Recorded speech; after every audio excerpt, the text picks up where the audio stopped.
I decided to leave millions of dollars on Wall Street, all for Torah. In November of 2006, I had an elective surgery that went wrong. I went in healthy, I came out sick. Most important person in my life is idol worshiping without even knowing it. So she prayed that night that Hashem either show her the sign, show her proof, give her something, or kill her.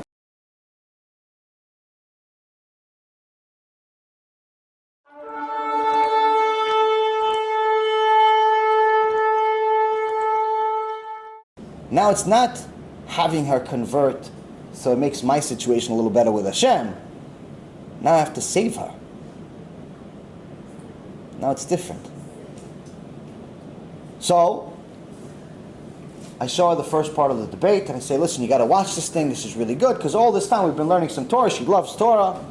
But again, you can't remove her belief. So I show her the first part of the debate. She struggles through the first one. After the first one, it's 3 parts. After the first one, she says, nah, I don't like that priest is a moron and the rabbi is arrogant.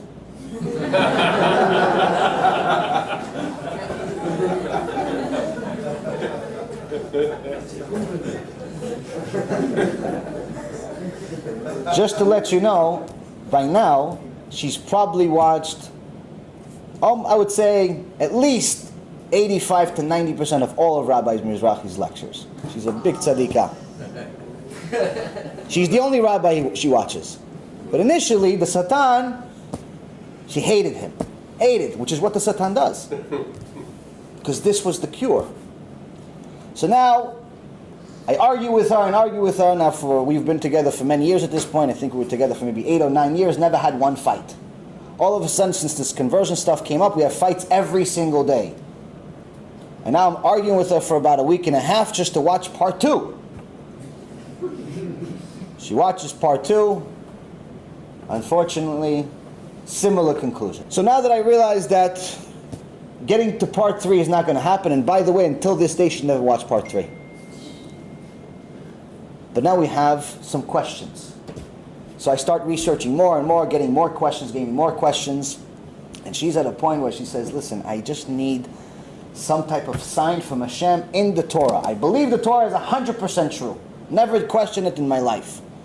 But I need something from the Torah that tells me this is the right thing. Now Hashem told us in Sefer Dvarim, Deuteronomy, chapter 4, if you look for me with all of your heart and all of your soul, you'll find me. But not just if you look for me. Even after you've made all of the sins in the world, to the point where you worship the god of wood, the man-made god of wood, and the man-made god of stone, which, by the way, as we know from the Rav, is Christianity and Islam. Even after you make all of those sins, and in chapter 4, verse 29, from there you will seek Hashem, your God, and you will find Him. If you search for Him with all your heart and all your soul. Which means if you want to find Hashem, you have to actually look. Not like you look for the cat behind the garbage, you don't find him, you say, okay, I'll buy a new one. You have to actually dedicate your life to finding Hashem. And that's what we started doing. So 24 hours a day we're looking for Hashem. 24 hours a day I'm learning Torah. I'm trying to sleep maybe 2-3 hours a day. I'm becoming very, very obsessive and a little bit of crazy. She's waking, she goes to sleep, wakes up at a normal hour, and I'm like this, honey, look, I have more proofs. What? What do you want? I have more proofs. Look, there's this. So then one day Hashem, obviously, after enough tears, a lot of prayers, a lot of arguments, Hashem finally sends His salvation. YouTube recommends another video. It's called Torah and Science.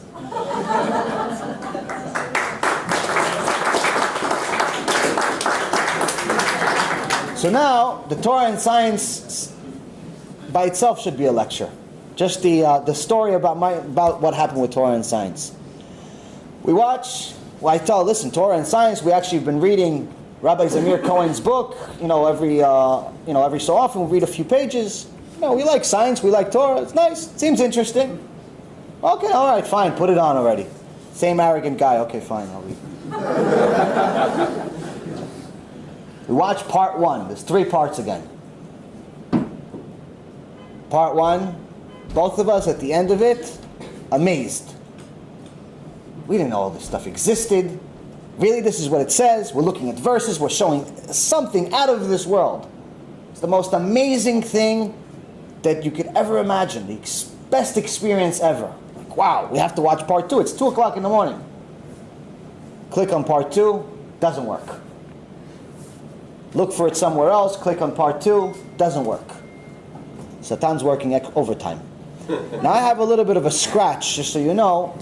I'm the kind of person that reads the preface of a book, and it says the project of Masorah Heritage Foundation and the names of all the people that contributed, all the way to the end of the book. I read everything. I'm the guy they wrote it for. So now I think there's at least one guy left. Maybe somebody else reads it, but I think I'm the only guy. But anyway, I have to do things in order. A little bit of a scratch. So now part 2 doesn't work. We can't watch part 3. But I'm seeing her. She's really interested. I'm like, you know what? Part 1 was so good. You know what? Let's just watch part 3. Watch part 3. Now we know for sure the Torah is divine. There's no question at all. God is real. The Torah is the document. But we're missing something. Now she knows that there's a problem with Christianity. But she still didn't get the sign. She still didn't get to 100%. But she did get to emptiness. She got to nothing. So she prayed that night that HaShem either show her the sign, show her proof, give her something, or kill her. Because she doesn't want me to go to Gehenom. Because she knows that if she stays with me, I'm going to Gehenom, and she can't deal with the fact that she has to leave me. So that's what she prays for. Now her prayers, they actually get to Shamayim. Hopefully mine get to the ceiling. The next morning, Hashem answers her. She wakes up, Tisha B'Av, horrible mood. And I finally found at 6 o'clock in the morning, lecture number 2 works.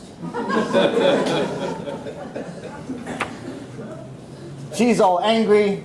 I'm like, honey, I got number 2. She says, okay, you know what? Fine. We watched number 1 and 2 and 1 and 3. He wasn't so bad this time. Fine. I watched number 2. Number 2, if anyone remembers, is when Rav Mizrahi talks about the Torah codes.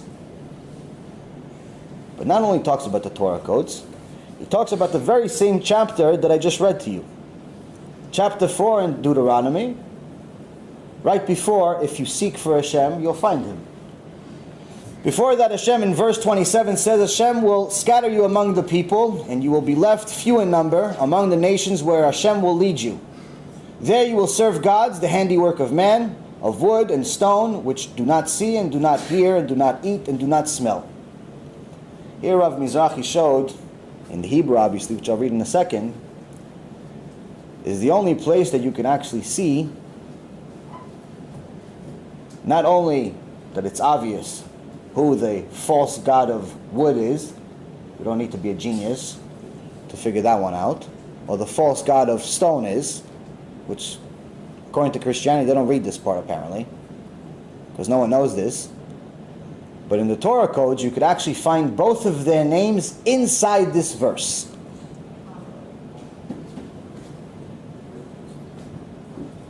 והפיץ אדוני אתכם בעמים ונשארתם מתי מספר בגויים אשר ינהג אדוני אתכם שמה ועבדתם שם אלוהים מעשה ידי אדם עץ ואבן אשר לא יראון ולא ישמעון ולא יאכלון ולא יריחון. If you skip 49 letters, you start from Ve'efitz. The Hey is the first letter. You skip 49 letters, you get to Chaf. You skip 49 letters, I believe, if I remember correctly, 49 letters, and you get to the Mem. That's Mecca. Same word, efitz, which is the first word. Hashem will scatter, meaning. You start with the Yud. Skip 49 letters. You get to Shama, which is Shin. You skip 49 letters. You get to Yishmeon, which is the same ending word that you found Mecca in, the Mem, you find Vav. Imach Shimo v'zichro. You find JC. He always wanted a place in the Torah. He goes, he got himself a place right next to idol worship.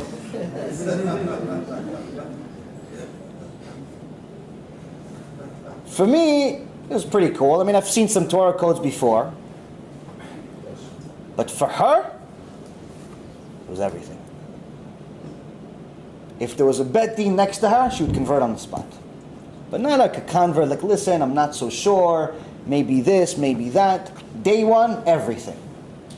Kisui rosh, tzniut, learning, everything. Became the biggest tzedekah that I personally know.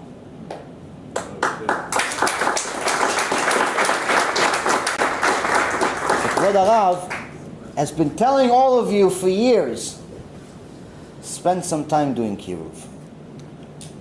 I left everything that I could possibly think of, dream of, and everything that I was good at to make the biggest investment in my life, which is all of my time, do kiruv. I wasn't a fool. I knew how to invest. I could go back to Wall Street and make money. But that's not what Hashem sent me for training. He sent me to Wall Street for 16 years to train, to teach me to speak, and to eventually create more Jews. We have a lot of businessmen in the world. We don't have enough Jews. Now that CD that someone gave, that person that sponsored this shul, the person that taped it, the person that's handing it out, changed my life.